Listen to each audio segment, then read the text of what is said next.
আসসালামু আলাইকুম বন্ধুগণ, কেমন আছেন সবাই? আশা করি সবাই ভালো আছেন। আল্লাহর রহমতে আমিও আলহামদুলিল্লাহ আল্লাহর রহমতে ভালো আছি। তো আলোচনা হচ্ছিল পবিত্র আল কোরআনের সূরা আল মুমতাহিনা এর 1 থেকে 2 নম্বর ইতিপূর্বে আলোচনা হয়ে গিয়েছে। চাইলে আপনারা সেই ভিডিওটা আমার চ্যানেলে গিয়ে দেখতে পারেন। সেখানে আমি বিস্তারিতভাবে লিখে রেখেছি কত থেকে কত নম্বর আয়াত আলোচনা করছি। আপনাদের বুঝতে এবং খুঁজতে অসুবিধা হবে না ইনশাআল্লাহ। তো চলেন আল্লাহ তাআলা 3 নম্বর আয়াতে কি বলছেন এবং এখান থেকে আমরা কি শিক্ষা নিতে পারি সেদিকে বিশেষভাবে ধ্যান দেবেন এবং শুনবেন এবং আমল করার চেষ্টা করবেন। আউযু বিল্লাহি মিনাশ শাইতানির রাজিম। বিসমিল্লাহির রহমানির রহিম। পরম করুণাময় অসীম দয়ালু আল্লাহর নামে শুরু করছি। লান তানফাআকুম আরহামুকুম ওয়ালা আওলাদুকুম ইয়াওমাল কিয়ামাতি ইয়াফসিলু বাইনাকুম ওয়াল্লাহু বিমা তা'মালুনা বাশীর। কিয়ামত দিবসে তোমাদের আত্মীয়তা ও সন্তান সন্ততি তোমাদের কোনো উপকার করতে পারবে না।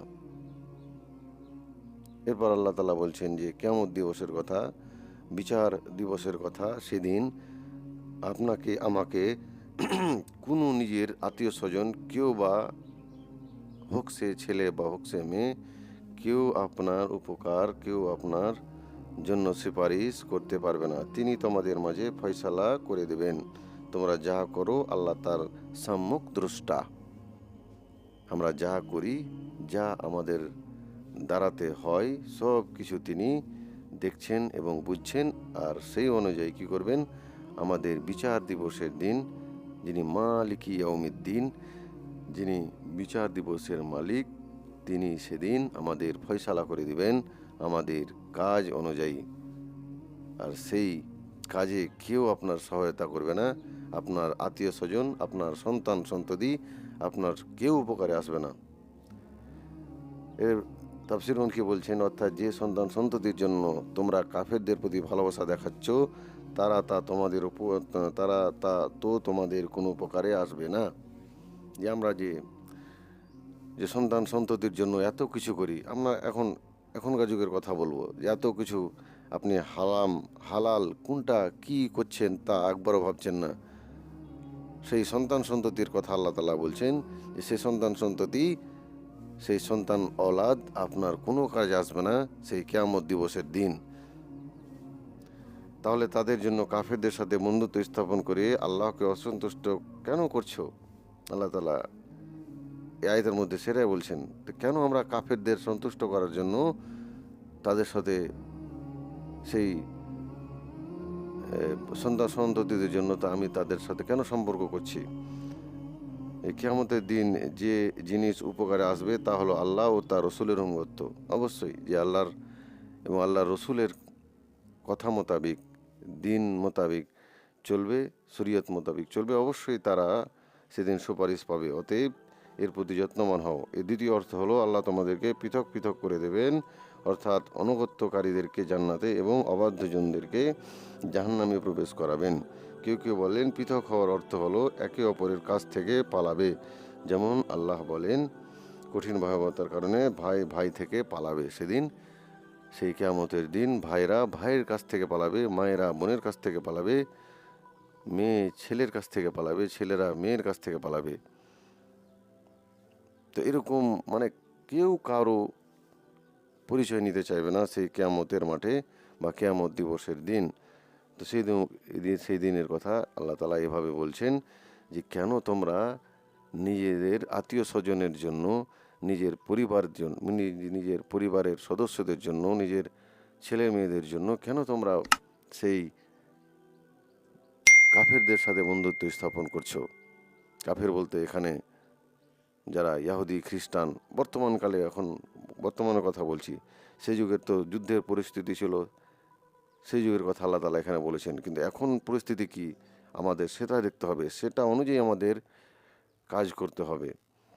এরপরে 4 নম্বর আয়াতে আল্লাহ তাআলা বলছেন কাদ কানাত লাকুম উসওয়াতুন হাসানাতুন ফি ইব্রাহিমা ওয়াল্লাযিনা মাআহু ইয ক্বালু লিকাওমিহিম ইন্না বুরাআউ মিনকুম ওয়া মিম্মা তা'বুদুনা মিন দুনিল্লাহি কাফারনা বিকুম ওয়া বাদা বাইনানা ওয়া বাইনাকুমুল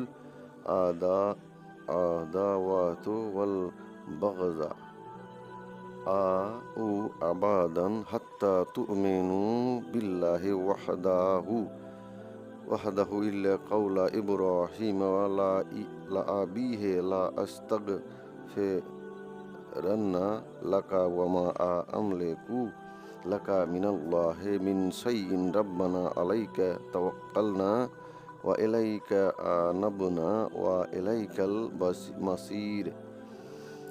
ইব্রাহিম ও তার সাথে যারা ছিল তাদের মধ্যে তোমাদের জন্য রয়েছে উত্তম আদর্শ। ইব্রাহিম আলাইহিস সালামের কথা, ইব্রাহিম নবীর কথা আল্লাহ তাআলা বলছেন যে ইব্রাহিম ও তার সাথে যারা ছিল তাদের মধ্যে তোমাদের জন্য রয়েছে উত্তম আদর্শ।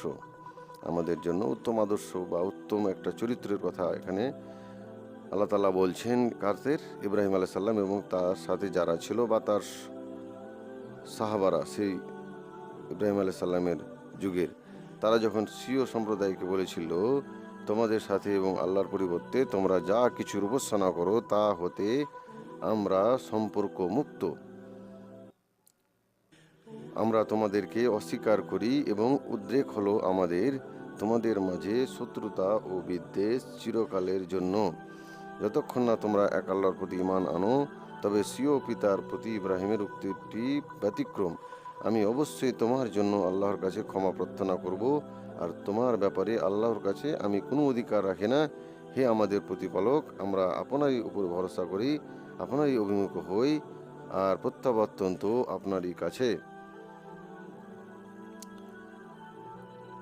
তাফসীরগণ কি বলছে? অবশ্যই তোমাদের জন্য ইব্রাহিম ও তার অনুসারের মধ্যে রয়েছে উত্তম আদর্শ।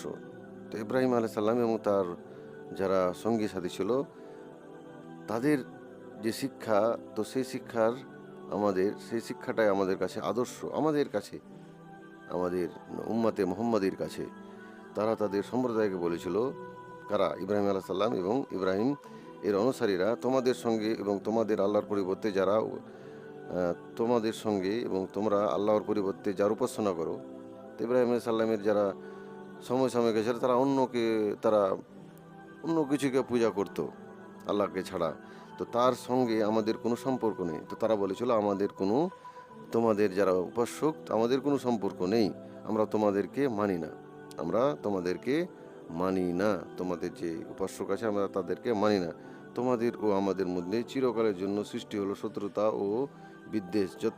তাহলে তোমাদের মধ্যে তো যারা ওই মূর্তি পূজা করত এবং যারা আল্লাহকে মানত, তো তারা বলছিল তোমাদের মধ্যে আমাদের কি হলো, চির শত্রুতা থাকবে যতক্ষণ না তোমরা এক আল্লাহর প্রতি বিশ্বাস স্থাপন করছো, যতক্ষণ না তোমরা এক আল্লাহকে মানছো ততক্ষণ পর্যন্ত তোমরা আমাদের শত্রু। তবে ব্যতিক্রম তার পিতার প্রতি ইব্রাহিমের উক্তি, আমি নিশ্চয়ই তোমার জন্য ক্ষমা প্রার্থনা করব এবং তোমার ব্যাপারে আমি আল্লাহর নিকট কোনো অধিকার রাখি না। এবার ইব্রাহিম আলাইহিস সালাম বলছে, আমি নিশ্চয়ই তোমাদের জন্য প্রার্থনা করব, আল্লাহর কাছে প্রার্থনা করব এবং তোমার ব্যাপারে আমি আল্লাহর নিকট কোনো অধিকার রাখি না। ইব্রাহিম ও তার অনুসারীগণ বলেছিল, হে আমাদের প্রতিপালক, আমরা তো তোমারই উপর নির্ভর করেছি, তোমারই অভিমুখী হয়েছি এবং প্রত্যাবর্তন তো তোমারই নিকট। তো এইভাবেই আল্লাহ প্রত্যেক নবী তার কওমের জন্য দোয়া করতেন বা আল্লাহর কাছে ক্ষমা প্রার্থনা করতেন। তাফসীরগণ কি বলছেন যে কাফেরদের সাথে বন্ধুত্ব স্থাপন না করার বিষয়কে আরও স্পষ্ট করার জন্য ইব্রাহিম আলাইহিস সালাম এর উদাহরণ দেওয়া হচ্ছে যে কাফেরদের সাথে আমরা কেন বন্ধুত্ব স্থাপন করব না, কেন আমাদের করতে হবে না, এটা ইব্রাহিম আলাইহিস সালামের কথা দিয়েও বোঝানো হচ্ছে যে এমন উত্তম নমুনা আদর্শ যার অনুসরণ করা যায়, যেটা অনুসরণ করার জন্য আল্লাহ তাআলা এই আয়াতে বলছেন যেটা অনুসরণ করতে হবে আমাদের।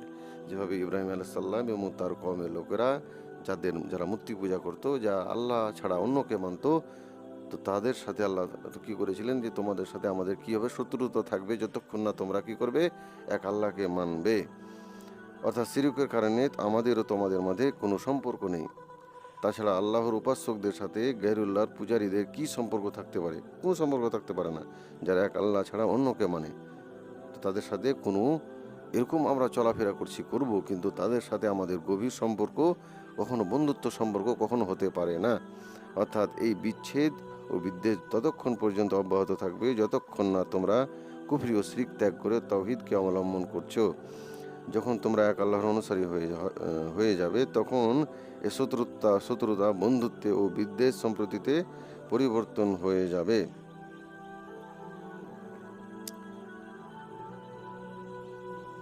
ইব্রাহিম এর পুরো জীবনটাই এক অনুসরণীয় আদর্শ। ইব্রাহিম আলাইহিস সালামের পুরো জীবনটাই কিছু এক অনুসরণীয় আদর্শ। তবে তার মুশরিক পিতার জন্য ক্ষমা প্রার্থনা করা এমন একটি কাজ যাতে তার অনুসরণ করা উচিত নয়। তবে তার মুশরিক পিতার জন্য ক্ষমা, তার এই কাজটা ছিল তখনকার, যখন তিনি নিজ পিতার ব্যাপারটা জানতেন না। অবশ্যই যখন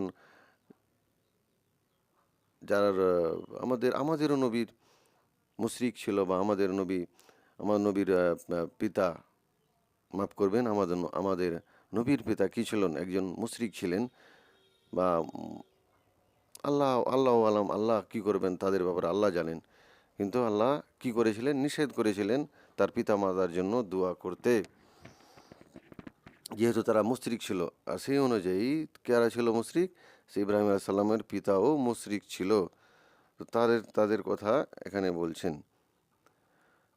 এ কারা ছিল তখনকার, এবং যখন তিনি নিজ পিতার ব্যাপারটা জানতেন না। সুতরাং যখন তিনি অবগত হলেন যে তার পিতা আল্লাহর শত্রু, তখন তিনি তার সাথে সম্পর্ক ছিন্নতার কথা ঘোষণা করলেন। যখন বুঝতে পারলেন যে হ্যাঁ, আমার পিতা একজন মূর্তি পূজারী, একজন মূর্তি উপাসক, তখন তিনি তার সাথে সম্পর্ক ছিন্ন করে দিয়েছিলেন। তাওয়াক্কুল নির্ভর ভরসা করার অর্থ হলো সাধ্যমতো বাহ্যিক উপায় উপকরণ অবলম্বন করার সাথে সাথে ব্যাপারকে আল্লাহর উপর ছেড়ে দেওয়া। এই অর্থ এই নয় যে বাহ্যিক উপায় উপকরণ অবলম্বন না করে আল্লাহর উপর ভরসা প্রকাশ করা হোক। এ থেকে আমাদেরকে নিষেধ করা হয়েছে। কাজেই তাওয়াক্কুল এর এই উপায় উপকরণ গ্রহণ না করায় ভরসা করা, অর্থাৎ অর্থ হলো ভুল হবে। নবী সাল্লাহ সাল্লামের নিকট এক ব্যক্তি উপস্থিত হলো এবং তার উটকে বাহিরে দাঁড় করিয়ে দিয়ে ভিতরে প্রবেশ করলো। তিনি তাকে উটের কথা জিজ্ঞাসা করলে সে বলল, আমি উটকে আল্লাহর ভরসায় রেখে এসেছি। তিনি সাল্লাহ সাল্লাম বললেন, প্রথমে একে বাঁধো, তারপর আল্লাহর উপর ভরসা করো।